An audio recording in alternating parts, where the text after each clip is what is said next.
and how are we going to communicate it in a way that they can understand it. And that part is very difficult, especially in today's day and age of AI and marketing and talking to people about it, because everybody is saying the same thing. You're listening to Protect It All, where Aaron Crow expands the conversation beyond just OT, delving into the interconnected worlds of IT and OT cybersecurity. Get ready for essential strategies and insights. Here's your host, Aaron Crow. Hey, thank you for joining me for another episode of Protect It All podcast. I'm really excited today to dig into, everybody's talking about AI and all the different tools have AI. So really quick, before we dive into the content and the technology and all that type of stuff, Amy, why don't you introduce yourself, tell us who you are and kind of a little bit about your background in the company, et cetera. Thanks, Aaron. Yeah, I'm Amy. I'm the community manager at D3 Security. We are developing a AI for the SOC. And so it's a really exciting time. We've kind of pivoted away from SOAR technology, traditional SOAR technology as people know it today, and into a more autonomous SOC platform, which is a really cool new development that's coming up for SOC teams. So yeah, excited to be here. Thanks. Very cool. Yeah. So before I dive in too far, like I have a lot of people that follow and listen to the podcast that maybe they're in school, maybe they're wanting to get into cybersecurity, everything from, high school kids or technology enabled. So do you mind sharing a little bit? Like, how did you get to where you're at? A community manager, what does that mean? And it's really cool. Like you're doing podcasts and all this type of stuff. Do you mind talking a little bit about your kind of path into, kind of the role that you're in and what you do in your role for a startup in a technology type company? Yeah, no, that's a great question. And yes, we do have our own podcast that I host as well. It's called Let's SOC About It. If anyone's interested in that, it's around SOC and automation kind of topics and cybersecurity. And I got started originally in cybersecurity out of college. I was a salesperson at Absolute Software, which is an endpoint security company. And it's funny, I didn't have a background in IT or cybersecurity at all. I remember when I joined the company at the beginning, I remember answering the phones and just being like, I don't know what I'm going to say. I don't like everything I'm going to say is, I'll get back to you. Let me ask an engineer about that. And that's how it was for a little while until, I picked up things here and there. I asked questions. I learned more.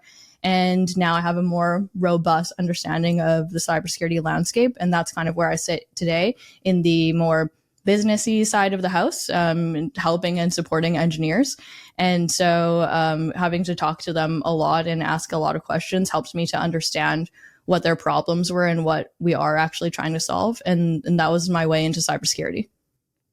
That's really cool. So, I mean, the reason I dig into these things, again, like I said, like there's a lot of folks that are, curious about cybersecurity. They're curious about technology. Maybe they're, mid-career and they want to make a career change, or maybe they're just getting, they're in their degree plan right now, trying to figure out what are those ways in.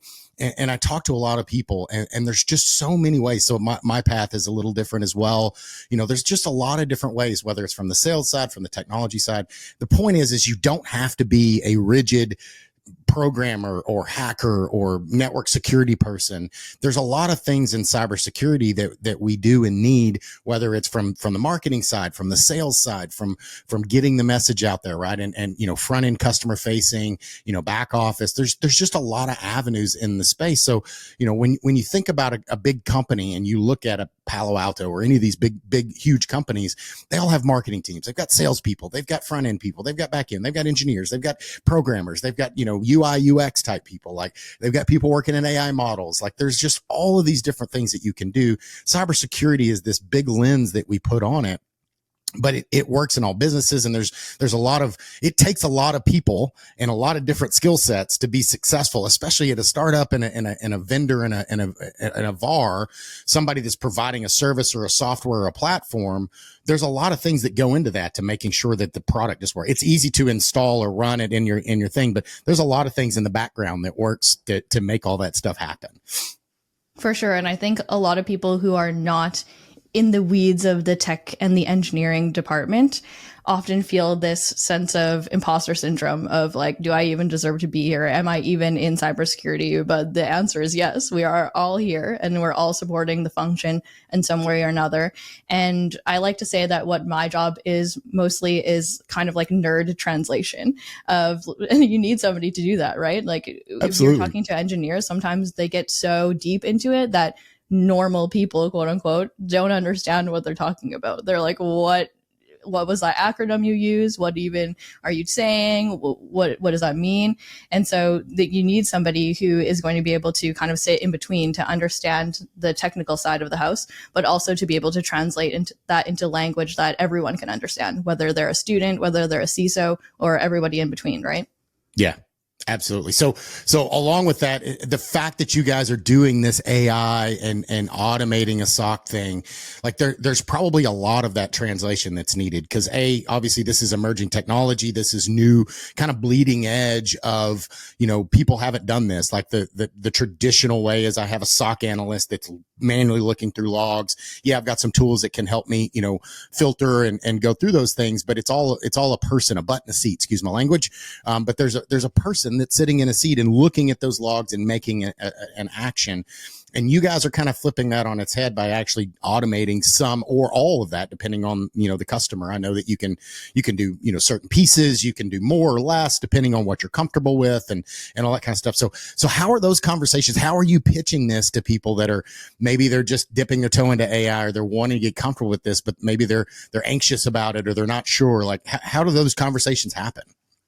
Yeah, I mean, I will say that it has to start somewhere, right? And this is an emerging technology, as you're saying. So this really is starting with me saying to the engineers, what is this? What does this mean? What is AI? I don't understand. Right. And it starts with a conversation of product marketers, with community people, and the engineers who are building this technology or who understand more deeply what the technology does and how it's going to support people. And being able to talk to those engineers and saying like, okay, here's the problem that we're solving, right? And they're saying, here's the solution that you have, and building those two together to say problem and solution. All right, now how are we going to communicate this value to people?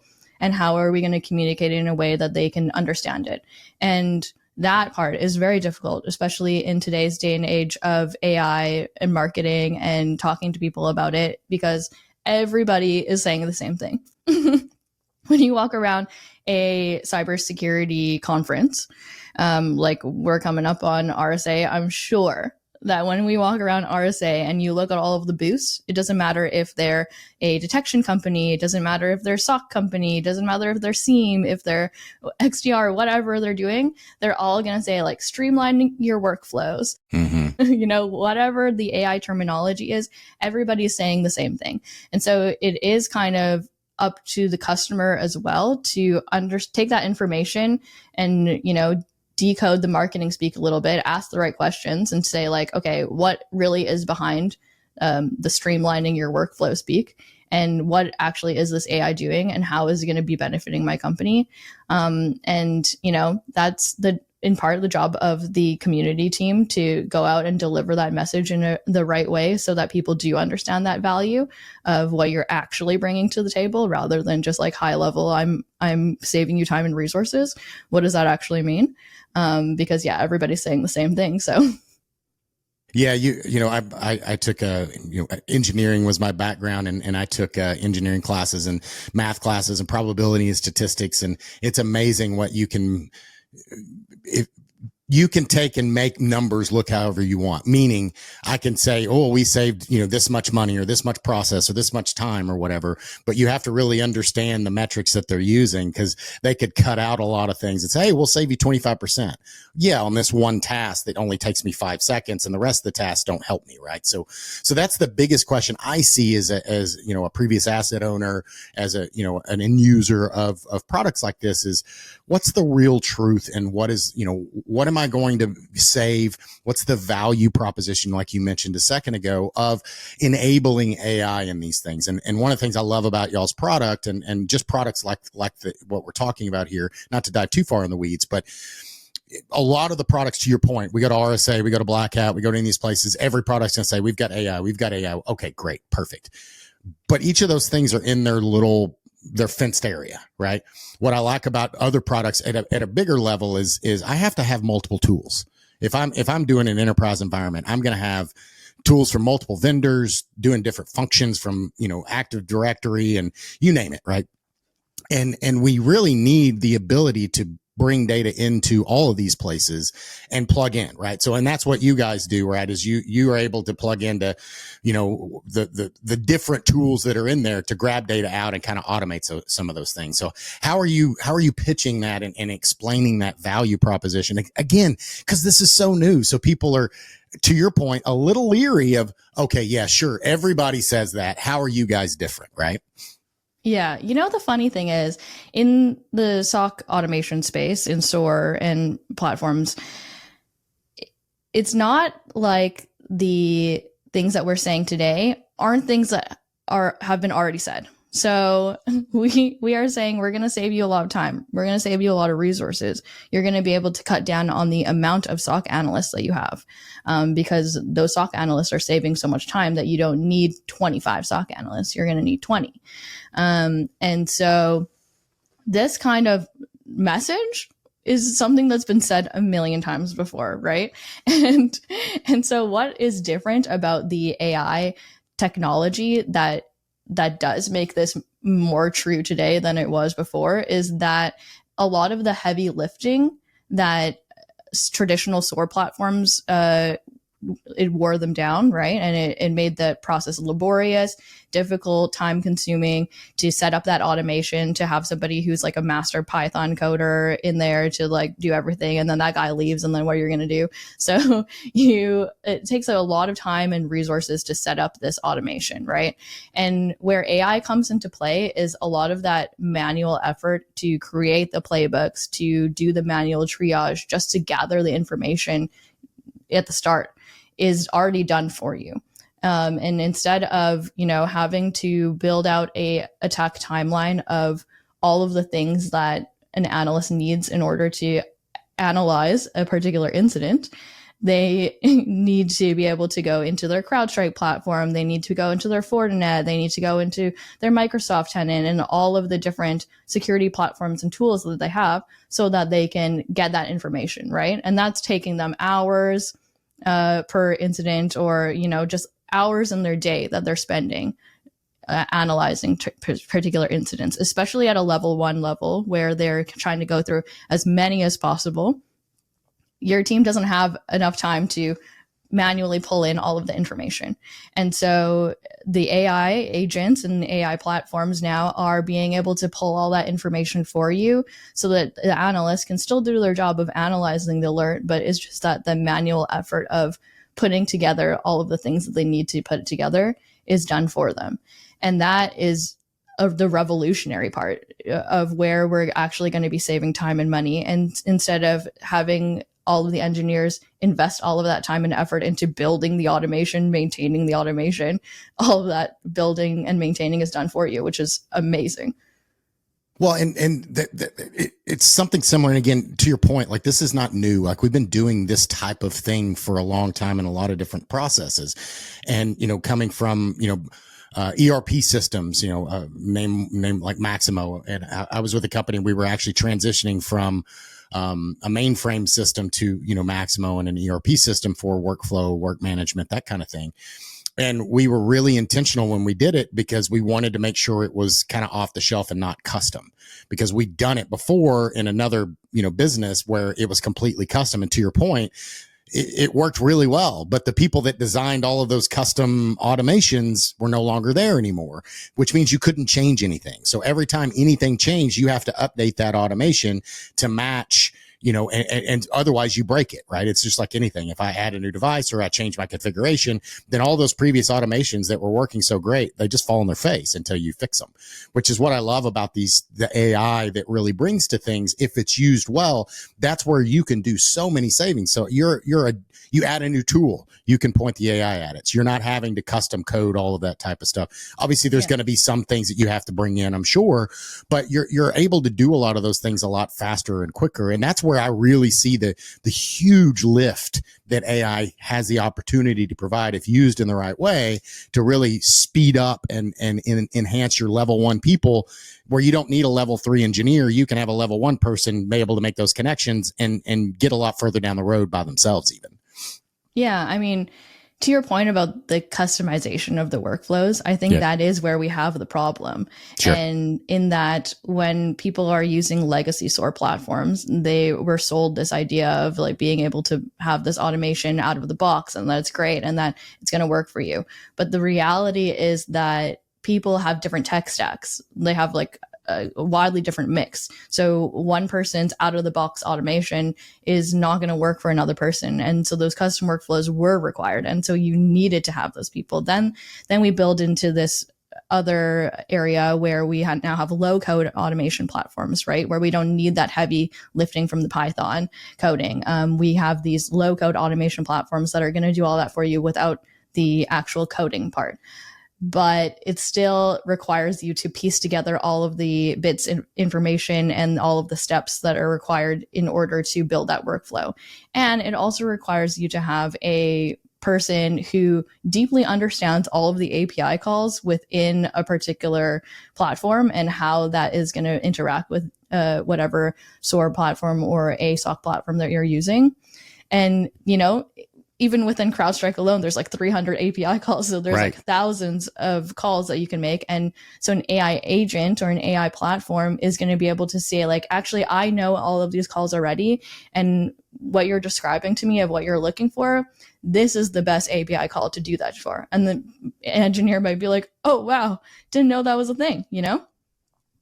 So it's like being able to have that knowledge to support your team of like, you know, a level 4 analyst, but they have all of that support and knowledge that pass on to your level 1 analysts is a huge time saver and a leg up for a lot of SOC teams. Well, and you hit something that triggered a thought with me as well, is like, you know, a lot of times I don't know what I want. Right. I know that I know I have CrowdStrike. I know I have, you know, X, Y, and Z tools, you know, hardware, firewalls, you know, NAC, you know, all these different products. And I don't exactly know what I need from where. So having the ability, you know, to think, imagine that I had this guru in the sky that knew all of the answers, or at least had a better understanding than I did as, you know, a level 1 or whatever I am, and saying, hey, I'm wanting to be able to track logins and see physical access. And, you know, you can kind of say, hey, these are the types of things I'm looking for. What am I missing?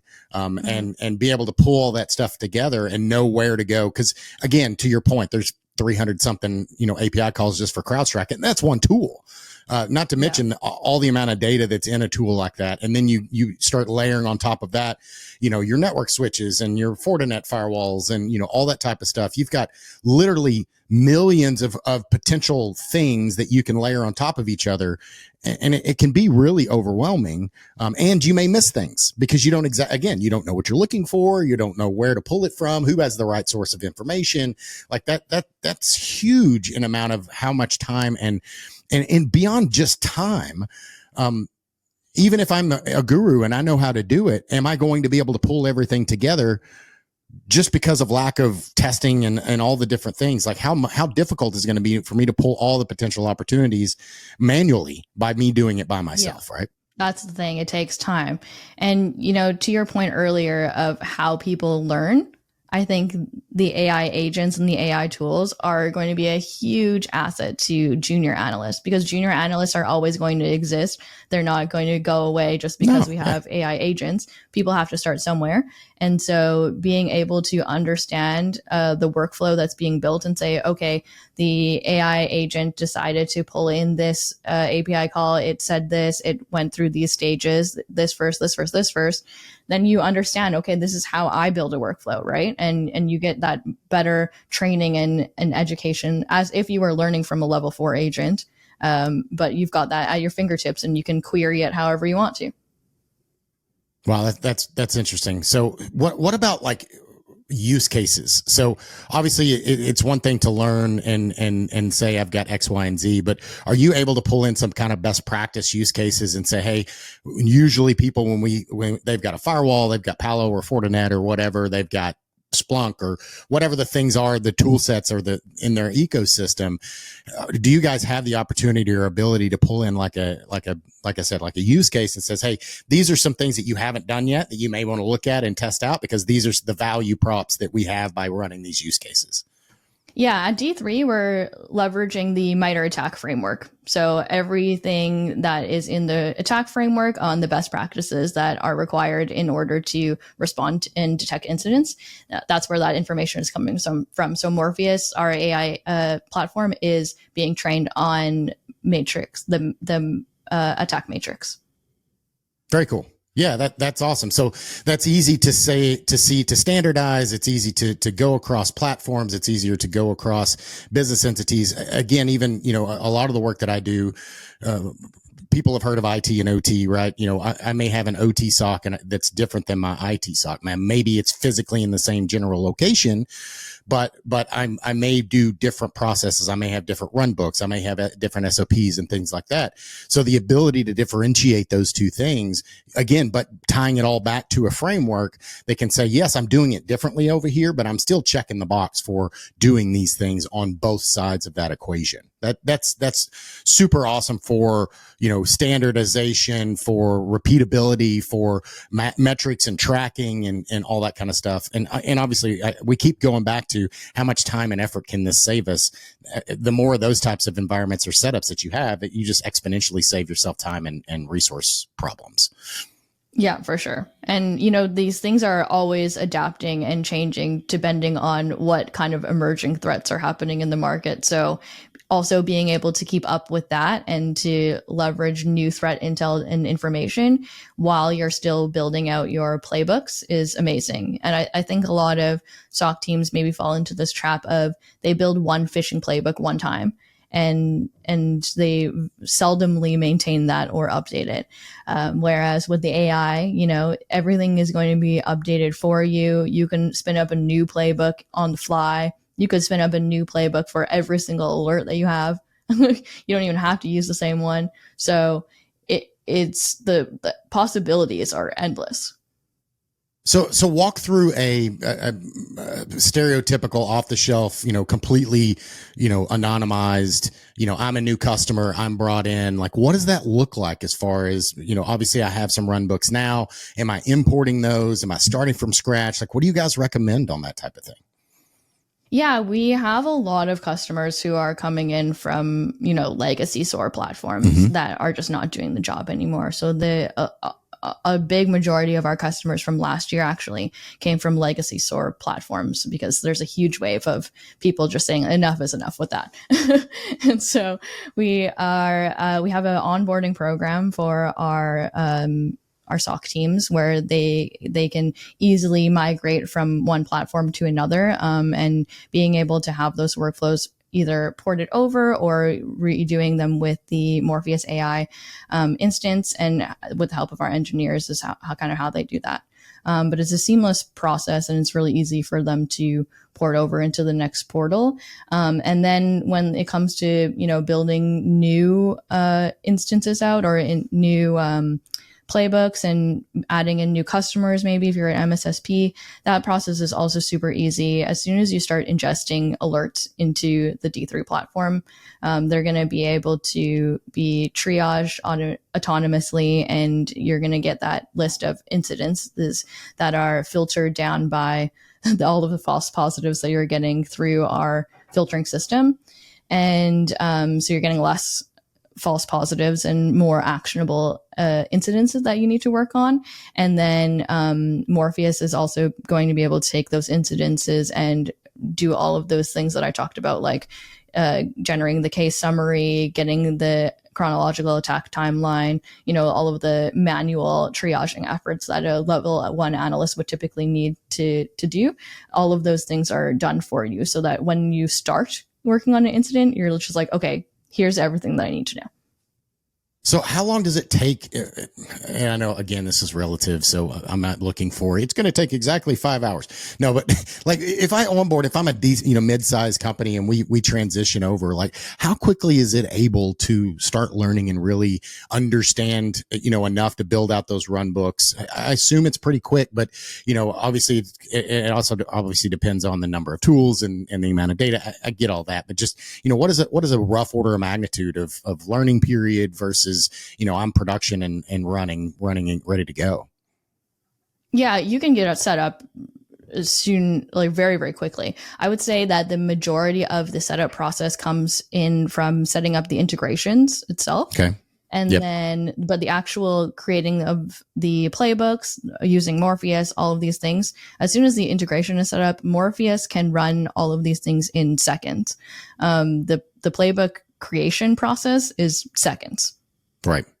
So it's really just the integrations, and that obviously that'll depend on how many I have and how complex they are, and all that type of stuff. So and yeah, how many engineers sense. You've got available to set up those integrations, and what kind of hours you're willing to put into the setup process.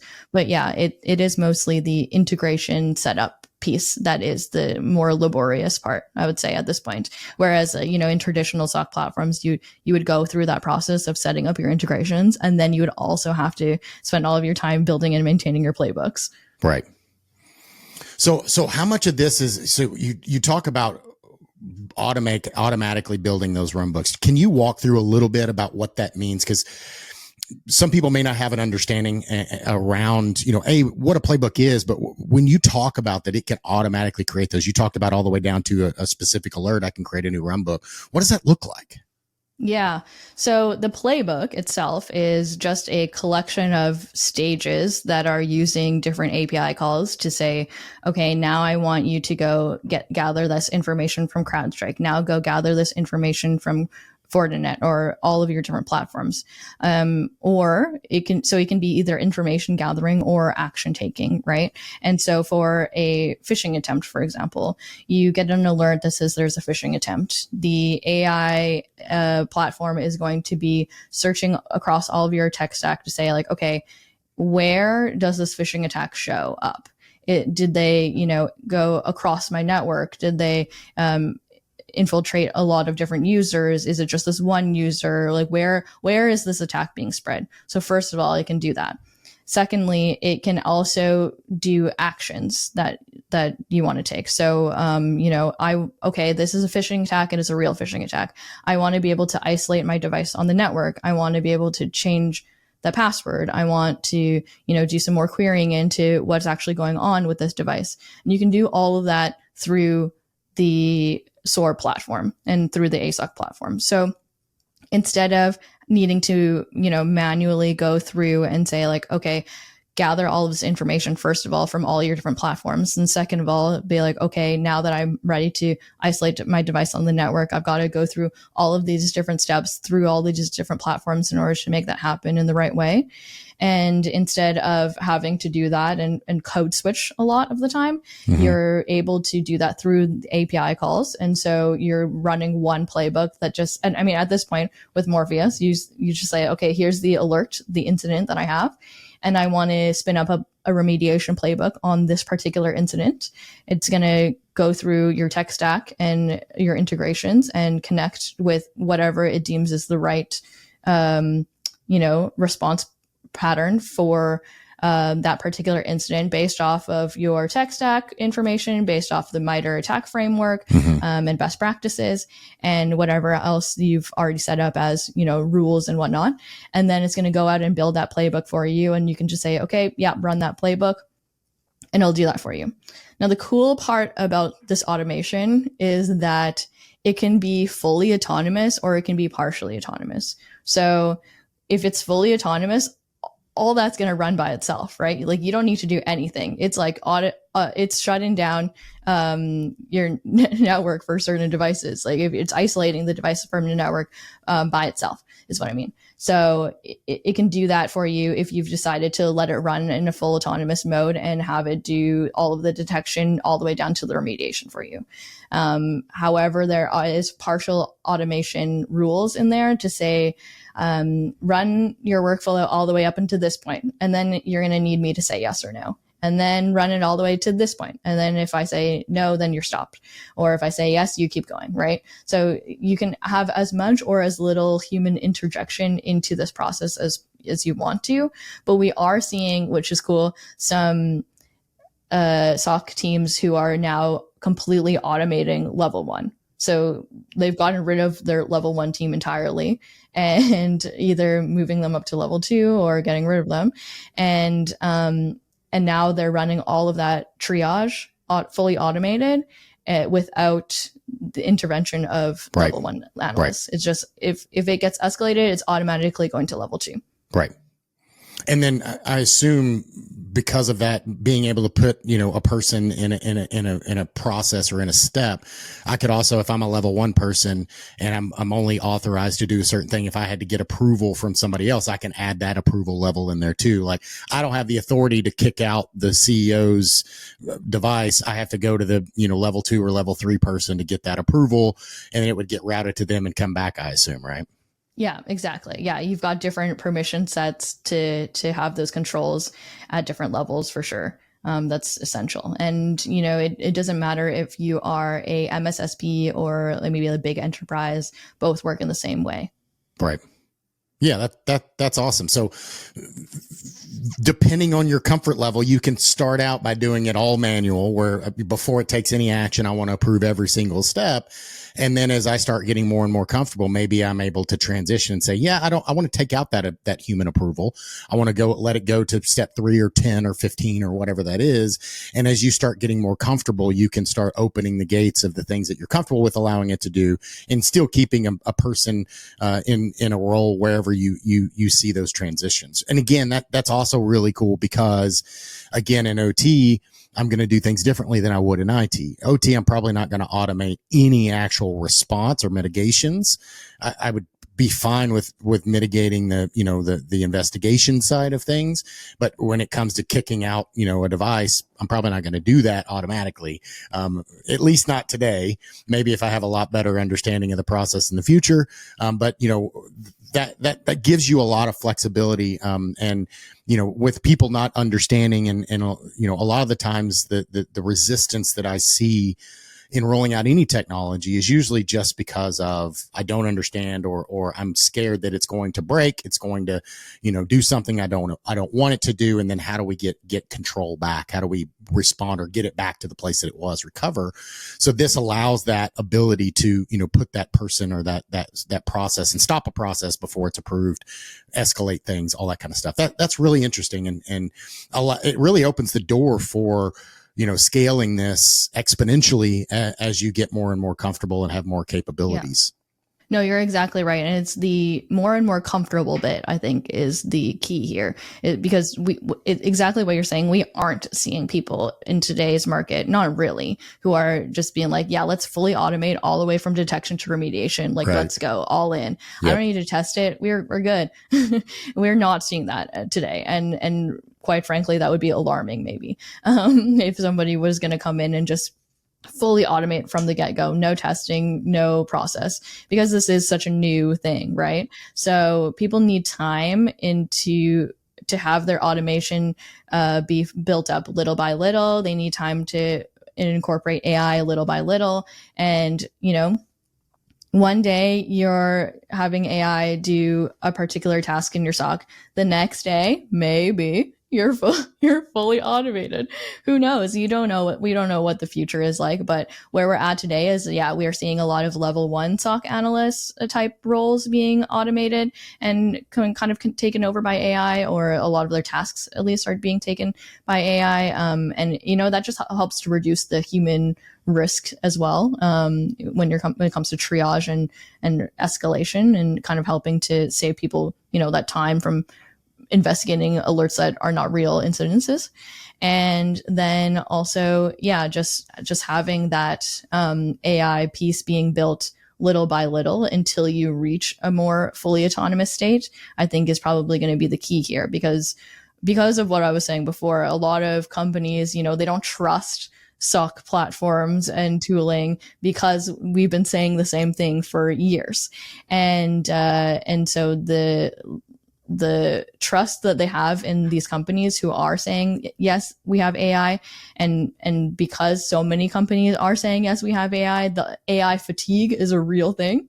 And so to being able to just say like, okay, great, you've got an AI, let's incorporate that, like just this little part today.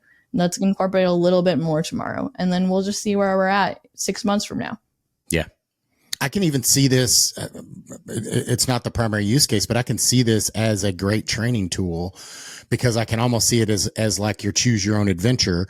I put a new junior, analyst in a seat. I put it in a lab, and I have, attacks or whatever, something coming across, and I'm prompting them. Would you like, here's your options. You could do A, B, or C. What would you do?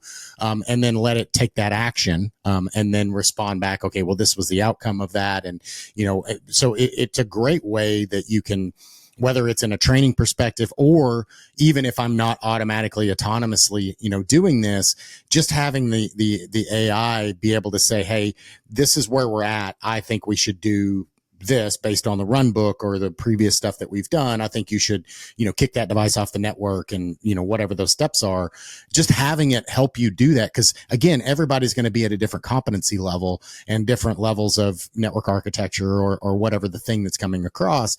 And having that AI knowledge and that again, narrowing down my options. Cause if I'm just looking at a phishing attack, what is my next step? Like if nobody's ever told me, or I've never done one before, I don't necessarily know what the next step is, unless I'm really advanced. But if I'm a junior person, I may not know. So having that thing say, hey, we think you should do this, or here's your 3 options. You can make better decisions based upon those, instead of just like, I don't know, just go get coffee, I guess. I'm not sure. Yeah. Yeah, I mean, even in the live environment, the AI is also recommending remediation actions for you to take. And you can say like, okay, yeah, build that workflow.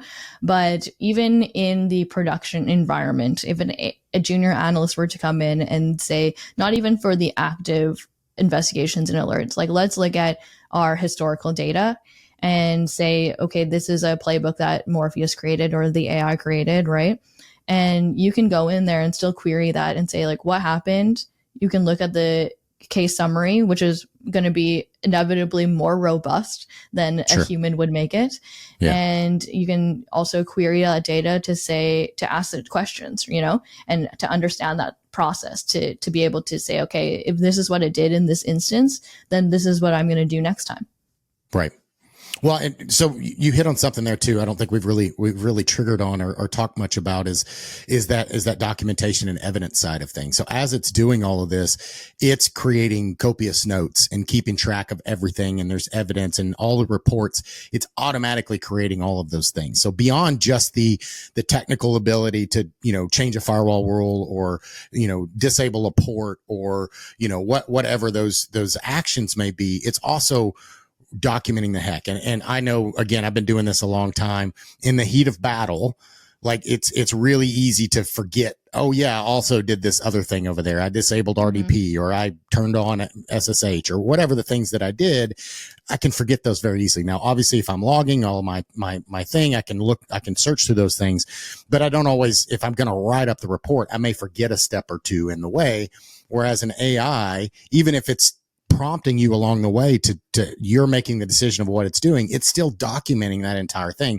So at the end of this, you're going to have this really verbose set of steps that it took, what it saw, why it kicked it off, what steps it took, what actions it took, where it logged in, what its API calls are, the data that it got, like everything is going to be wrapped and created into this report, right?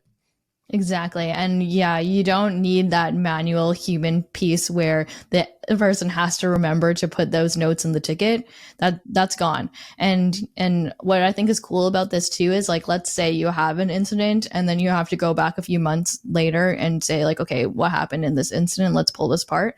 You don't necessarily have to go through log by log item in that instance to make sure that everything is up to snuff. You've got the AI summary, you've got the chronological attack timeline, you have the list of what everybody has done and at what times they've done it at. And so compliance reporting is just like so much easier. Yeah. I can see this helping people with compliance, to your point. I can also see it helping with cyber insurance and things like that. Because, you know, if you get hit with ransomware, well, you said you had multi-factor. You said you had all of this when you said you did all these things. Where's your proof? And this is the evidence right there. It really takes out, it lowers your risk on a lot of those things because you're automatically creating those reports and those timestamps and those notes that an auditor is going to look for, again, whether it's a, you know, cyber insurance or, you know, a federal or required, you know, regulatory type auditor for whatever that means. So yeah, that's huge. And that's another savings right there, right? Is a potential audit loss, you know, whether it's a fine or, you know, just any of that type of stuff, or, you know, a cyber insurance claim being denied because you couldn't prove that you did what you said you did in the time frame, right? Yeah. Yeah. And, you know, inevitably, like I said, these AI case summaries are going to be way more robust than what the human is going to write, because the human is trying to deal with a million different incidences at once. And so the summary that they make surely is going to be like a one-liner. Let's just do this for compliance reasons, just to get it done. No one's ever going to look at it again. And then when you do have to look at it again, you're like, oh, what does this even mean? Because, and it really depends on your internal policies of what you've got your analysts writing out, right? But the more that they have to do these manual tasks, like writing the case summary, the more that they're going to try and cut corners on it and just do the bare minimum just to get it done so that they can move on to more important things. And so why not have an AI agent in there who can actually pull that information and write it in a useful, helpful way without having to take up a lot of your analyst time? Yeah. Well, you know, I just saw a reel or whatever the other day where a dad was getting his son to write instructions on how to make a peanut butter and jelly sandwich, which is a super simple thing to do. And the dad was just going to follow whatever instructions that the son wrote. And, you know, I think it started out, it was like open peanut butter and, you know, put knife in jar. And he just kind of threw the knife in, and the kid was like, wait, no, that's not right. He goes, well, you didn't say anything else. Like, my point is that it's really easy, because I know how to make a peanut butter and jelly sandwich. But teaching you and explaining to somebody else that wasn't there and has never done it before, and being able to have that verbose of instructions that anybody could follow after the fact, again, months or years down the road, tools may have changed, situations may have changed, attack vectors, a lot of those things could have changed, but being able to have that evidence and that report stand up, again, no matter what, because you're going to have C-suite executives reading the report, and you're going to have junior analysts sometimes writing to the report. So those are two different skill sets. Some of are technical, some are business, and that's where this is sometimes gets missed. It's not that they're inaccurate. It's just that they don't necessarily follow. It makes sense to you in your head because you were there. Sure. But for me, when I wasn't there, I'm like, wait, it looks like you skipped like 12 steps in here. Oh, well, yeah, that's just how you get from step 1 to 12. Okay. Yeah. Well, I didn't think about that. And this is why we need nerd translation. That's right. Exactly. And this is why we need jobs like this, right? And it's not all just hands on keyboard doing the nerd stuff. Yeah. It's also translating these things too. That's huge though. Like that piece isn't always, that's not always something that we focus on. Again, so I was a CTO of a software company, and, you know, so I'm dealing with the product and, you know, the UI UX and the experience, and, you know, we're developing or building out, like, what are the customer looking for, all that kind of stuff. And I've also been an asset owner, you know, trying to get vendors, hey, this is what I really want. And, you know, trying to weed through what they say at the conference and what's on their marketing material versus what they can actually deliver. And I've also been a consultant, and I've used multiple tools and deployed it across a lot of different things. But, you know, the problem is a lot of times we don't always know what we need, and we're trying to weed through what I'm unclear exactly what I need. I'm unclear exactly what your product can do versus what the marketing thing says it can do. It's like the range on a vehicle, the fuel economy or whatever, not even talking about electric vehicles, but just normal economy. You get a car that says, oh, it's got a 400-mile range, and you get in it at 300 miles, you got to refill. Like, there's just too many factors in that go into really calculating that accurately. Yeah. And the thing is with the marketing speak, as a marketer, I will say, sure, is that we are communicating the value of the product at the highest level of value, right? Like, this is in an ideal scenario of if you've done everything right and everything to the T, this is what you're going to get. But in reality, that's not always the case. Some Correct. people have less of the building blocks. Some people, aren't going to have all of the boxes ticked off of the perfect scenario, which is not to say that it's not going to work, but it just might not get you to the, promised value. Sure. There's so many factors that come into that, Yeah, and you're right, 100%. And again, I've been in the marketing side, I've been in the vendor side, and that's what we need to remember as, if you're an asset owner or if you're somebody that's buying a product, our marketers they're not trying to fool you, right? Yeah. Any good product company is not going to try to fool you or trick you or try to convince you it can do something it can't. Now, obviously, it's going to have a scenario that it does it in, and it's going to be the best case scenario or whatever. But you need to know that going into it, right? Again, just like fuel economy. I don't think GM lied to me because they said my truck can drive 400 miles. I just know that other people drive a lot slower than I do, which is why I don't get as many mileage on it, because I drive. You're driving uphill, up a mountain, like, sir. With wind in your face.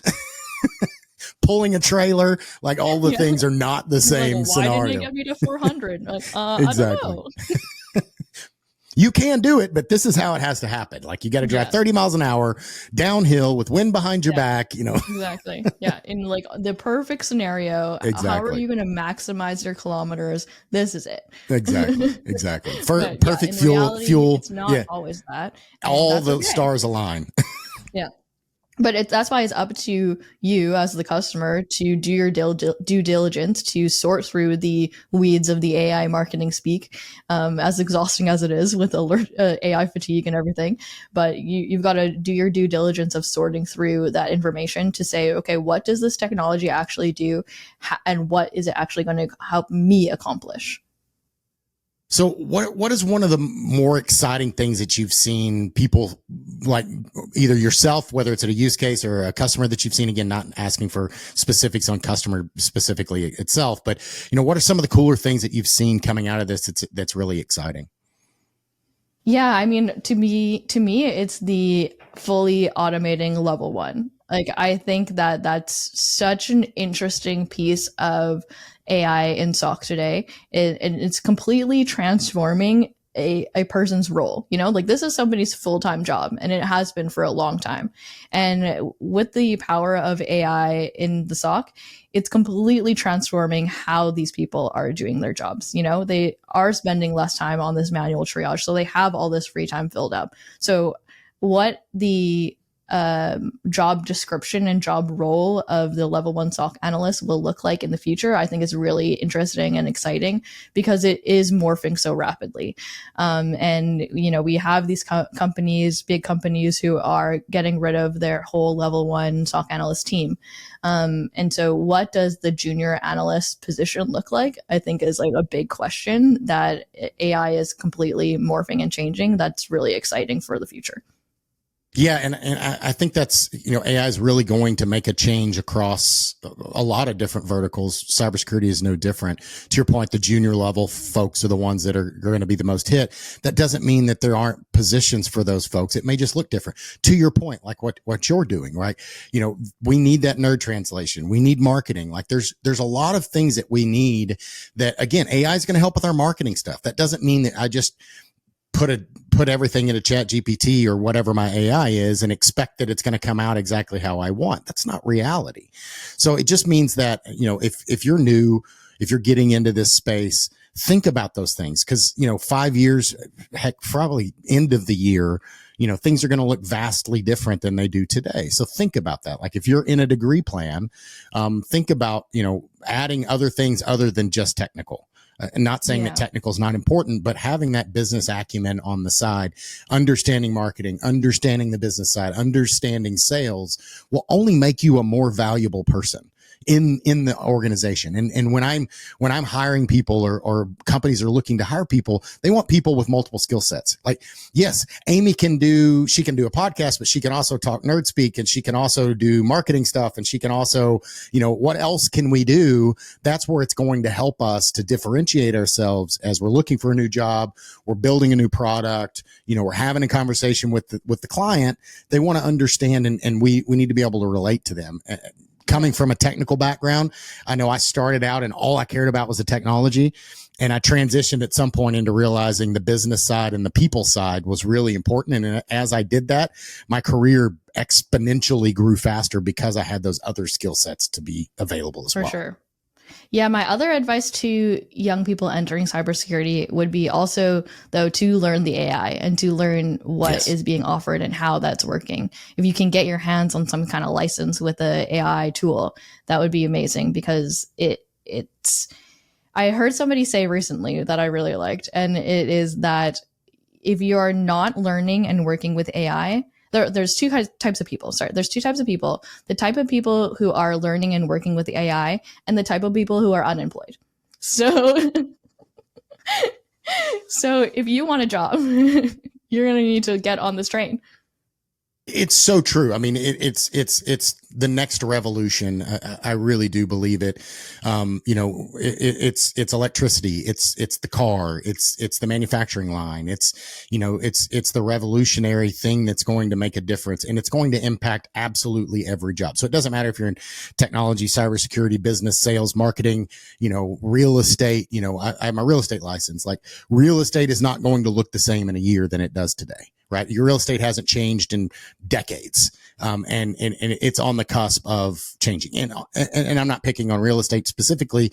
It's just the truth. Like, our technology, we're really going after those low level, the layer one, junior level type roles across almost all industries. A mechanic should be able to use AI to help him troubleshoot a car faster than before, right? So he doesn't need to hire a junior person to go look up those things and those bulletins. And like, AI has the opportunity to touch almost every single vertical. Again, it doesn't mean you just fully automate it and go, Terminator, where, we've got bots that are killing us, but we can have a human in the machine. But it's going to change the way we do business, just as a world. Yeah. And it's also the point with the AI or the cybersecurity talent shortage, right? Yeah. It's chicken and the egg. Yep. Are we asking for too much, or do these young people not have enough to compete with what is in the market today, which is these AI agents who are going to be able to handle all these level 1 stuff, right? So to the people who are first starting out, it's a tough market to get started out in today.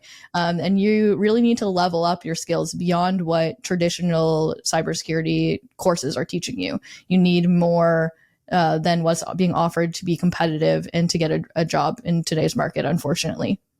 I agree 100%. Find ways to plug in, find ways to volunteer, build stuff in a lab. There's all sorts of tools where you can do it on very cheap or no, cost to you, spinning things up in clouds or even VMs on your existing machine. There's just a lot of ways that you can play with this stuff.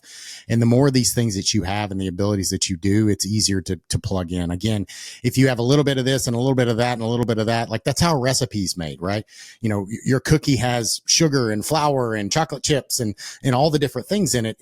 If you leave out one of those ingredients, it's not the same, or you put in too much or too little or whatever, right? So it doesn't mean that it can't be a good cookie, but it's not like, if I leave chocolate chips out, it's not a chocolate chip cookie. It can still be a good cookie, but it's not a chocolate chip cookie because it doesn't have chocolate chips in it, right? So those are the types of things we need to think about as we're building out our career and are looking to get into a career, making sure that we're considering all of those aspects. And how do you differentiate yourself with the job market and the requirements and AI even now, right? Now you're competing with not only other humans, but also AIs that can do a lot of things that an entry level person can do as well. Yeah, for sure. So what last question, and we'll give you time back. So I appreciate your time. This has been an awesome conversation. I'll just say the next 5 to 10 years, we've kind of talked about this already a little bit. What's something that's exciting to you? And you may have already hit on it, and maybe one thing that's concerning in cybersecurity, probably to do with AI, I'd assume on both of those questions. Ooh, okay. Yeah. I mean, it's not entirely related to SOC platform specifically, but AI deepfakes scare the shit out of me. Oh my gosh. Yeah, they are crazy. Just the ability to take, an interview like this and take, 3 minutes of the audio and then spit it into an AI audio version of, your CEO or whoever who, sends you a WhatsApp message and is like, hey, can you pay this invoice right now? Or like, hey, I can't get into my system. Can you approve your single sign-on? So whatever, what? Like, it's crazy. And that is scary. So I think, for the common person who's maybe not super cybersecurity savvy, that's going to be a huge issue. Yeah. 100%. Yeah. It's terrifying. I posted the other day, I actually got hit with, or didn't get hit. I almost got hit. Somebody called me and they pretended to be a police officer. They called from the right number. They had the right accent. They were from Texas. They had that, they were local. And I got pretty far down the road before I realized, again, from the very beginning, my spidey sensors were going off, but I still continued to go because they weren't saying anything that was out of the ordinary until they did. And they're like, okay, now you need to go to CVS and pull out money and do a bill pay. Yeah, I'm like, no, thank you. Yeah. Nope, not going to do that. But until that point, they knew they were guiding me down that path, like show up at the police department, like all these things, like it can't be a scam if I go to the police department. Right. So all these things until they were like, oh, okay. So it's just one of those things. It's a growing concern and it's only going to get worse. Yeah, my favorite one is the Zoom ones, though, like the B2B stuff, because that's crazy, where, they invite the entire accounting department to a call with the CEO, and the CEO is like, all right, let's get this done, pay this invoice. And groupthink, everybody's like, okay, well, that's the CEO. He said to get it done. Let's get it done. And nobody thinks to question, like, maybe this isn't the CEO. He never turned his camera on. That was weird. That is weird. So everybody, like 20 people in a call, are like, great, let's get on it. It's crazy. Pay me $1 million. Okay, done. Yeah. Okay. Well, he asked for it. Let's go. Awesome. So how can people find out more about this awesome Morpheus and D3 and all that you guys are doing? Obviously, your podcast, we'll definitely put that in the show notes, but definitely mention that again as well. Yeah, definitely give D3 a follow on LinkedIn. That's where we're going to be posting a majority of our updates. If you want more information about our new AI platform, that's Morpheus. It's on d3security.com. And you'll get all of our information there, along with links to our podcast, which again is called Let's Talk About It, and some really helpful white papers and data points and information for SOC teams who are looking to incorporate AI into their platforms. Awesome. I assume you guys will be at conferences, RSA, Black Hat, things like that as well. People want to come out and meet you guys. We will be at RSA and Black Hat this year, along with Sector, which is the Canadian version of Black Hat, and MSSP Live, and a few other ones. Awesome. Very cool. Well, hey, thank you so much. This was an awesome conversation. It was great to meet you. And tell Jared, thank you for setting this up for us. And I appreciate your time. All right. Thank you so much. Thanks for joining us on Protect It All, where we explore the crossroads of IT and OT cybersecurity. Remember to subscribe wherever you get your podcasts to stay ahead in this ever-evolving field. Until next time.